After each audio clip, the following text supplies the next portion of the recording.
नमस्कार दोस्तों, आप पढ़ रहे हैं कक्षा 12वीं एनसीईआरटी गणित, जिसमें आज आप पढ़ेंगे प्रश्नावली 5.1 के उदाहरण। तो उदाहरण 7 तक हम कंप्लीट कर चुके हैं। आगे देखते हैं उदाहरण 8। फलन f(x) बराबर x घन प्लस x वर्ग माइनस 1 के सातत्य पर विचार कीजिए। यहाँ पे देखिए फलन तो दिया गया है लेकिन कोई बिंदु नहीं दिया गया है, तो मान के चलना होगा हमें x बराबर c कोई वास्तविक संख्या है। तो देखिए दिया गया फलन लिखा और माना x बराबर c कोई वास्तविक संख्या है। अब हम देखिए x बराबर c पर लिमिट लगा के फलन का मान ज्ञात करेंगे। तो फिर हमने लिखा x बराबर c पर लिमिट लगा के फलन का मान, मतलब लिमिट x सूचित करता c और fx रखेंगे। और आगे यदि आप मान निकालेंगे तो देखिए लिमिट x सूचित करता c, fx का मान कितना है, x घन प्लस x वर्ग माइनस 1 है। यदि इसमें आप लिमिट अप्लाई कर देते हैं तो देखिए क्या आ जाएगा, यहाँ पे c घन प्लस c वर्ग माइनस 1 आया। तो देखिए हमने लिमिट लगा के फलन का मान तो ज्ञात कर दिया। अब हम x बराबर c पर फलन का मान ज्ञात करेंगे। तो x बराबर c पर fa ज्ञात करेंगे। a का मान c है तो fc ज्ञात करेंगे। तो यहाँ पे आप c रखेंगे डायरेक्टली। अभी लिमिट लगा के हमने रखा है, अब हम डायरेक्टली रखेंगे। तो यहाँ पे c घन आएगा, c वर्ग आएगा, फिर माइनस 1। अब आप देख सकते हैं x बराबर c पर दोनों चीजें बराबर आ गई। तो देखिए हमने लिखा यहाँ x बराबर c, लिमिट लगा के फलन का मान और fc दोनों बराबर आ चुके हैं। अतः हम कह सकते हैं x बराबर c पर फलन सतत है। तो देखिए जब x बराबर c हमने वास्तविक संख्या माना था, कोई वास्तविक संख्या माना था, तो अब जो फलन है हम कह सकते हैं प्रत्येक वास्तविक संख्या के लिए सतत होगा। इस प्रकार प्रत्येक वास्तविक संख्या के लिए फलन सतत हो जाएगा। तो उदाहरण 8 कंप्लीट हुआ। इसके बाद देखते हैं उदाहरण 9। f(x) बराबर 1/x और यहाँ x का मान 0 के बराबर नहीं होना चाहिए, क्योंकि 1/0 अनंत बन जाता है, द्वारा परिभाषित फलन f के सातत्य पर विचार करना है कि फलन सतत है या सतत नहीं है। तो देखिए यहाँ भी यदि हम बात करें f(x) एक फलन दिया गया है, यहाँ भी कोई हमारे पास बिंदु नहीं है, तो x बराबर c हमें कोई वास्तविक संख्या लेनी होगी और ध्यान रखना होगा c का मान 0 ना हो। तो हम कह सकते हैं शून्येतर वास्तविक संख्या ली। तो हम मान के चले x बराबर c कोई शून्येतर, मतलब शून्य नहीं है c का मान, और कोई वास्तविक संख्या होगा। तो देखिए अब आपके पास फलन है, x बराबर c कोई बिंदु है। तो अब हम दोनों चीजें ज्ञात करेंगे, लिमिट लगा के फलन का मान और फलन का मान। तो फिर हम x बराबर c पर, जो हमारे पास c कोई वास्तविक संख्या है, उस पर पहले तो लिमिट लगा के फलन का मान, मतलब लिमिट x सूचित करता c और फलन fx का मान रखेंगे। तो देखिए यहाँ पे लिमिट x सूचित करता c लिखा और fx का मान कितना है, 1/x। तो देखिए fx का मान रखा 1/x। अब देखिए हम लिमिट अप्लाई करेंगे, मतलब x का मान c रखेंगे। तो देखिए यहाँ पे 1/c आ जाएगा, फिर इसका मान। अब देखिए हम फलन का मान ज्ञात करेंगे। तो हमने लिखा तथा x बराबर c पर फलन का मान, मतलब fa ज्ञात करना होता है, a का मान c रखते हैं तो fc ज्ञात करेंगे। तो देखिए जो हमें फलन दिया गया उसमें अब डायरेक्टली c रखेंगे तो फिर 1/c प्राप्त होगा। अब हम देख सकते हैं x बराबर c पर लिमिट लगा के फलन का मान और fc दोनों बराबर हैं। तो देखिए यहाँ ये दोनों बराबर हैं, तो फिर हम कह सकते हैं अतः x बराबर c पर फलन सतत है।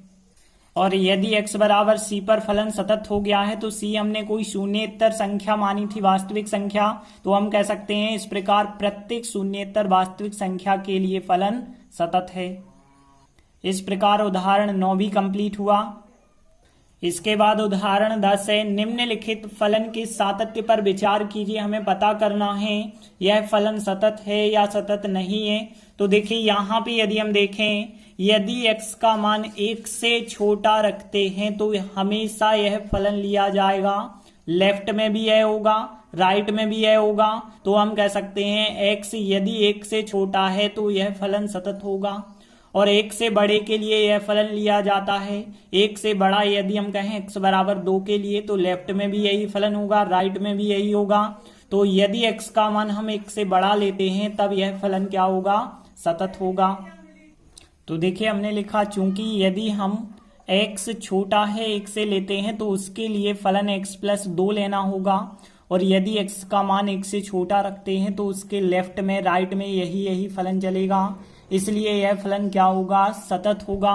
और यदि x का मान 1 से बड़ा लेते हैं तो यह फलन चलेगा, और यह भी क्या होगा, एक सतत फलन होगा, क्योंकि लेफ्ट में भी यही राइट में भी यही।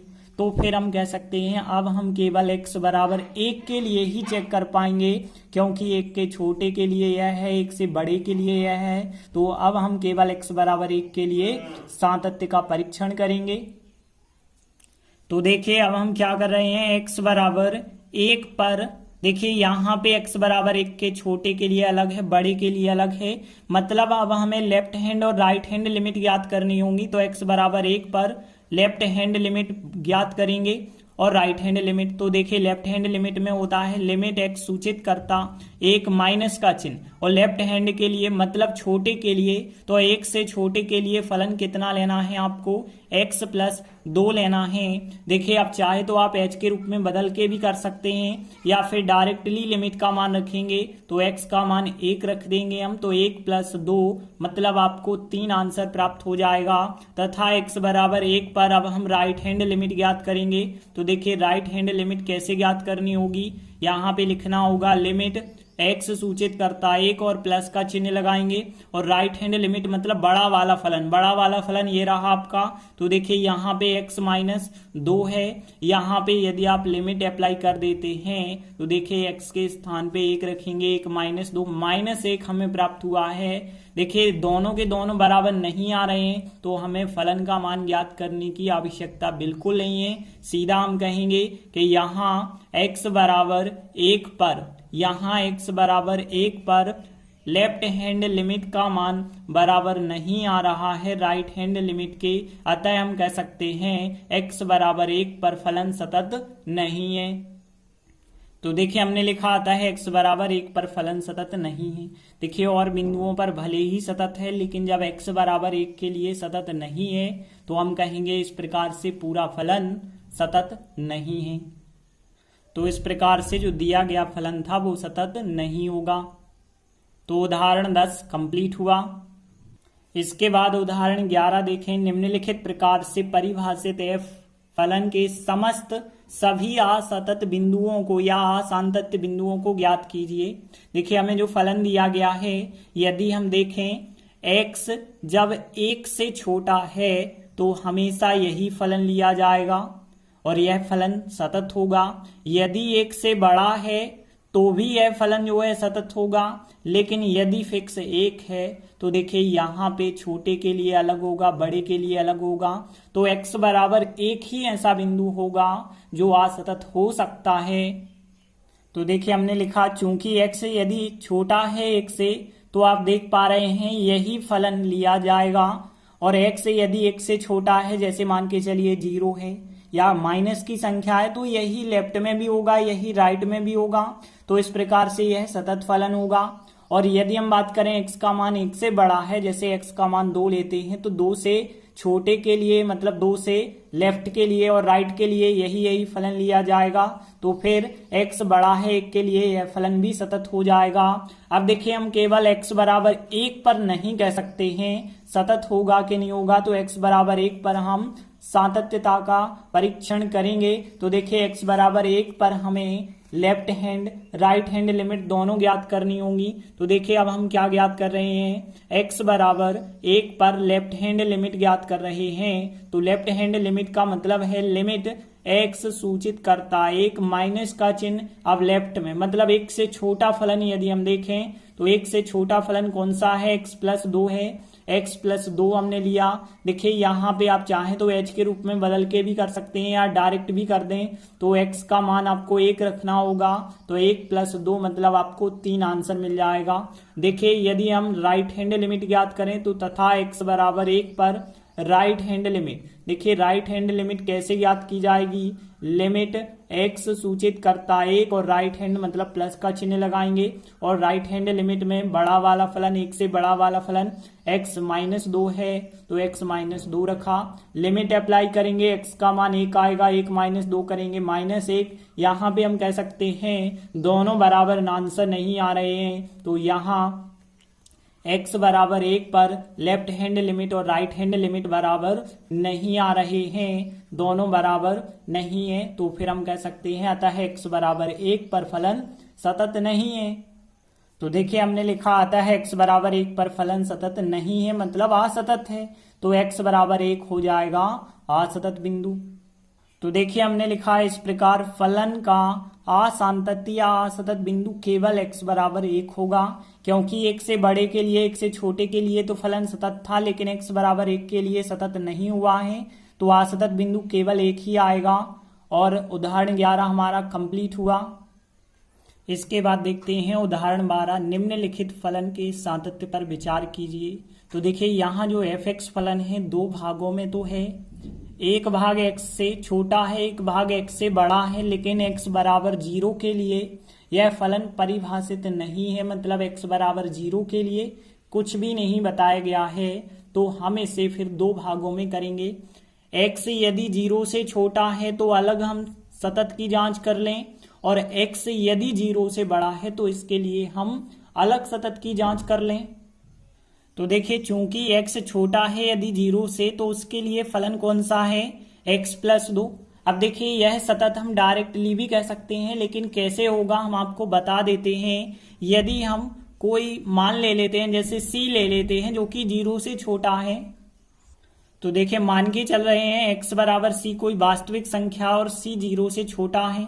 अब देखिए हम x बराबर c के लिए यदि देखें तो यह फलन चल रहा है, और यदि फलन देखें तो सबसे पहले हमें ज्ञात करना होगा लिमिट लगा के फलन का मान, फिर डायरेक्टली fa का मान, क्योंकि यहाँ पे x बराबर c के लिए दो चीजें तो है नहीं कि लेफ्ट में अलग राइट में अलग है, तो हम सीधा x बराबर c पर लिमिट लगा के फलन का मान ज्ञात करेंगे। तो देखिए यदि लिमिट लगा के फलन का मान आप ज्ञात करते हैं तो देखिए क्या आएगा, लिमिट x सूचित करता c f(x) का मान x+2 रखेंगे, डायरेक्ट लिमिट अप्लाई कर दें तो देखिए x के स्थान पे c आएगा तो c+2। यदि हम f का मान ज्ञात करते हैं फलन का x बराबर c पर, तो हम x बराबर c पर क्या ज्ञात करेंगे, फलन का मान मतलब fc ज्ञात करेंगे। तो देखिए यदि डायरेक्टली यहाँ c रखा जाए तब भी c+2 आएगा, मतलब हम कह सकते हैं यहाँ x बराबर c पर दोनों चीजें बराबर आ चुकी हैं। लिमिट लगा के फलन का मान बराबर आया है, लिमिट लगा के फलन का मान बराबर fc के मान के, तो हम कह सकते हैं अतः x बराबर c के लिए फलन सतत है। तो देखिए हमने कहा था x बराबर c के लिए फलन सतत है और c के लिए फलन सतत है, तो इसका मतलब है कि x जब 0 से छोटा था तो उसके लिए भी फलन सतत हो गया है। अब हम क्या करेंगे, x का मान 0 से बड़ा लेंगे और उस फलन की बात करेंगे। तो देखिए x यदि 0 से बड़ा है तो उसके लिए फलन कौन सा है, -x+2 है। यदि हम मान के चलते हैं x बराबर c, और जहां पे c ध्यान रखना कोई वास्तविक संख्या है और उसका मान 0 से बड़ा है, तो देखिए फिर x बराबर c के लिए लिमिट लगा के फलन का मान ज्ञात करना होगा। तो हमने लिखा तो x बराबर c पर हम लिमिट लगा के फलन का मान ज्ञात करेंगे, तो लिमिट x सूचित करता c फलन f(x) रखेंगे, और देखिए यहाँ पे लिमिट x सूचित करता c लिखा और f(x) का मान -x+2 रखा, फिर लिमिट अप्लाई कर देंगे तो यहाँ पे x के स्थान पे c आएगा, -c+2 आया। अब हम जो है मान निकालेंगे फलन का, तो तथा x बराबर c पर फलन का मान मतलब f डायरेक्टली यहाँ पे c रखना होगा, तो fc बराबर डायरेक्ट रखेंगे तो -c+2 यहाँ भी आया। तो देखिए हम कह सकते हैं यहाँ x बराबर c पर दोनों की दोनों चीजें बराबर हैं, लिमिट लगा के फलन का मान बराबर है fc के। तो देखिए जब ये दोनों बराबर हैं तो हम कह सकते हैं अतः x बराबर c के लिए फलन सतत है, और x बराबर c हमने क्या लिया है, 0 से बड़ा लिया है, तो हम कह सकते हैं अर्थात 0 से बड़े के लिए फलन सतत है। तो 0 से छोटे के लिए भी फलन सतत हो गया, 0 से बड़े के लिए भी हो गया। तो हम कह सकते हैं इस प्रकार से दिया गया फलन सतत है। तो उदाहरण 12 भी कंप्लीट हुआ। इसके बाद देखिए 13वां उदाहरण बिल्कुल वैसे ही है, लेकिन इस बार यहां बराबर का चिन्ह लग गया है। तो देखिए हम डायरेक्टली लिखेंगे, यदि x का मान 0 से बड़ा है तो यह फलन x है और यह फलन सतत होता है। वैसे ही हम कर चुके हैं। कोई भी बहुपद हो, ध्यान देना, x के रूप में कोई भी फलन दिया गया हो वो हमेशा सतत होता है। तो यदि x का मान 0 से बड़ा होगा तो फलन जो x लिया जाएगा वह सतत होगा, और 0 से जो छोटा फलन है वो x वर्ग है, यह भी एक बहुपद है, तो यह भी सतत होगा। तो देखिए हमने लिखा x यदि 0 से बड़ा है तो उसके लिए जो फलन है वो x लिया जाएगा और यह फलन बिल्कुल सतत फलन है। और यदि x का मान 0 से छोटा है तो उसके लिए फलन x वर्ग लिया जाता है, यह भी सतत फलन है। ध्यान देना, कोई भी x के रूप में हो वह बहुपद होता है और बहुपद हमेशा सतत होते हैं, तो ये दोनों सतत हैं। अब हम x बराबर केवल 0 के लिए चेक करेंगे कि सतत होगा कि नहीं होगा। तो x बराबर 0 के लिए हम सातत्यता का परीक्षण करेंगे। तो x बराबर 0 के लेफ्ट में अलग राइट में अलग है, तो left hand right hand limit हमें ज्ञात करनी होगी। तो अब हम x बराबर 0 पर पहले तो लेफ्ट हैंड लिमिट ज्ञात करते हैं। तो लेफ्ट हैंड लिमिट कैसे ज्ञात करनी है, लिमिट x सूचित करता 0 माइनस चिन्ह लगाएंगे और लेफ्ट वाला फलन मतलब 0 से छोटा फलन आपको लेना होगा। 0 से छोटा फलन कौन सा है, x वर्ग है, तो हमने फिर यहाँ x वर्ग रखा। लिमिट अप्लाई करेंगे, h के रूप में बदलने की आवश्यकता नहीं है, 0 डायरेक्टली यहाँ पे रखेंगे तो 0 का वर्ग मतलब 0 आंसर प्राप्त होगा। अब हम x बराबर 0 पर राइट हैंड लिमिट ज्ञात करेंगे। तो x बराबर 0 पर राइट हैंड लिमिट, तो देखिए राइट हैंड लिमिट कैसे ज्ञात करनी है, लिमिट x सूचित करता 0 प्लस का चिन्ह और राइट की ओर देखें तो 0 से बड़ा फलन कौन सा है, x है। यहां भी यदि डायरेक्ट लिमिट अप्लाई करेंगे तो x का मान 0 रखना होगा, तो 0 ही प्राप्त होगा। दोनों मान तो बराबर आ गए। अब हम तीसरा मान ज्ञात करेंगे, x बराबर 0 पर फलन का मान ज्ञात करेंगे, मतलब जो बराबर वाला फलन है उसमें डायरेक्टली हम 0 रखेंगे। तो देखिए f0 का मान क्या आएगा, यहाँ पे 0 रखेंगे तो 0 ही आएगा। तो हम कह सकते हैं x बराबर 0 पर तीनों चीजें बराबर आ चुकी हैं। तो देखिए हमने लिखा यहाँ x बराबर 0 पर लेफ्ट हैंड लिमिट बराबर राइट हैंड लिमिट बराबर f0, और यदि तीनों बराबर आ जाते हैं तो हम कह सकते हैं अतः x बराबर 0 पर फलन सतत है। तो देखिए x बराबर 0 ही ऐसा बिंदु था जो असतत हो सकता था, इसके लिए सतत हो गया। और x 0 से बड़ा है तब भी फलन सतत है, 0 से छोटा है तब भी फलन सतत है, मतलब हम कह सकते हैं इस प्रकार दिया गया फलन सतत फलन है। तो उदाहरण 13 भी कंप्लीट हुआ। धन्यवाद।